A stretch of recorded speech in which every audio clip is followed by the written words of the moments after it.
Far from Europe's economic front, in the sawmills of Washington State, experts from 12 European countries studied at first hand American methods of paper and wood pulp production. For in the drive for recovery, the United States was not only a provider, but also an open house for technical knowledge and production know-how. In England, British building workers, fresh from a similar visit to the States, reported to fellow members of their trade American facts, figures, and methods. Passed to every building site, this knowledge could be put to good use in Britain's hard-pressed housing drive. In Turkey, from American technical advisors and specialists, farmers were learning to get the most from their soil at the least cost with the least effort. In London, American and British experts were working together in a new cooperative venture. Over the table, they discussed ways and means of developing the resources of the vast African continent, pooling ideas for tapping its potential wealth.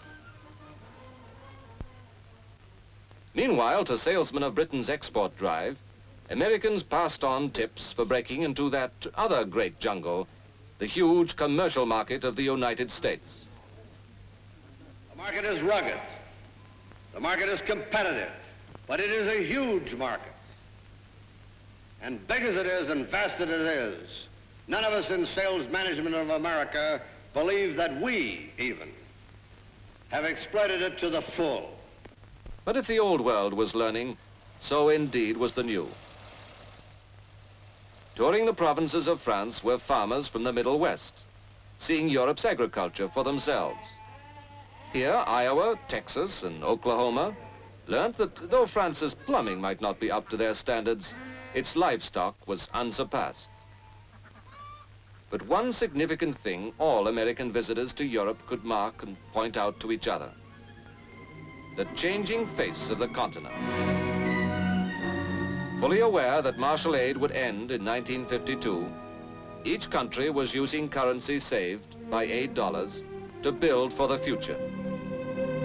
Each year, huge sums were plowed back into Italy's vast land reclamation projects in the Po Valley, into France's great scheme for channeling the River Rhone for irrigation and the production of electric power, into steady modernization and electrification of thousands of miles of Europe's railways, to create the modern transport system vital to the productive continent of tomorrow.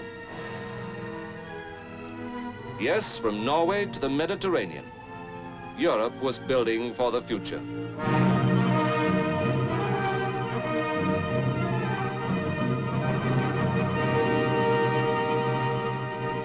In Paris, speaking of the efforts of his fellow Europeans, Mr. Van Zeeland of Belgium said, "We are celebrating today the end of the second year of the Marshall Plan.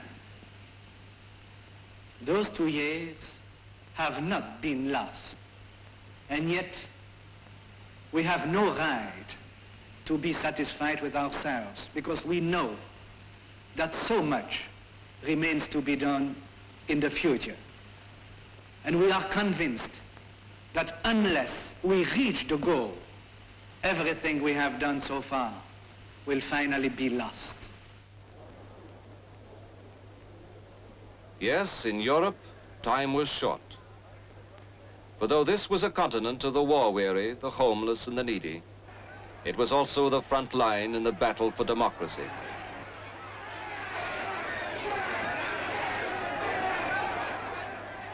Ever undermining the efforts for recovery were the unrest, bloodshed, and violence of political strife. That which the peoples of Europe were buying with their sweat, they might yet have to defend with their lives. In London, statesmen of the Atlantic Pact Nations met to formulate policies of common defense, seeking peace in united strength. In his speech, America's Dean Acheson was forthright. The nations of the Atlantic Council are accordingly resolved by their united efforts to build up a system of defense equipped with modern weapons and capable of withstanding any external threat directed against any of them. Throughout its deliberations, the Council has recognized that only through coordinated plans and effort could its great objectives be achieved. They are determined that freedom, which is the common basis of our institutions, shall be defended against every threat of aggression, direct or indirect. Such was the state of Europe, that long-suffering continent that has given so much to the world. Once again, in its war-racked history, its peoples were rebuilding. After Hitler, as after Napoleon, Bismarck, and Kaiser Wilhelm. They read of Berlin and Korea, of wars and the rumors of wars. Yet in their resolve, they remained unshaken. To them, Europe was eternal. With patience and courage, they worked on, firm in their belief that whatever they were building, it was something for tomorrow.